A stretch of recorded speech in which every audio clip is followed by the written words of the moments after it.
Ekran oyunu mən danışıram, ayrı bir şey bilmirəm. Balasının, o formülgür kimi balamın məhv eləməyindən danışıram. Bizi, yoldaşımı mənim bu vaxtda zülmə saldığından danışmaq istəyirəm. Mən ayrı şey bilmirəm. Uşaq idi. Hadisə ilə bağlı nə bilirsiniz onu da? Hadisə ilə mən heç zat bilmirəm. Başıma bu oyuna, mən yasız durmuşam ki, başıma bu oyuna. Elə günə salıb ki, mənim günü qara gəlmiş. Hə, bəl bacımdır. Çox gözəl uşaq idi. Neçə il idi evliydilər? 9 il. 9 il. Neçə nəvən var? 2 nəvəm var ondan, bir qız, bir oğlan. Allah sağ. Hə, sağ ol.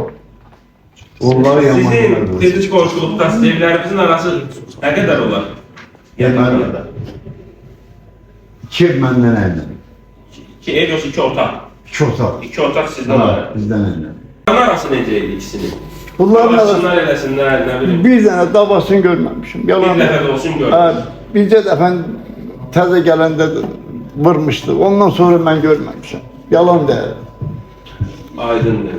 Hadisə barədə necə eşitdin Təzə bildin? gələndə, hava təzə gələndə. Sakit dur, hər sözü. Hə. Möhtərəm hakim, buna ən ağır cəzanı verin. Xahiş edirəm sizə. Siz şahidsiniz, siz onu istəyə bilməzsiniz.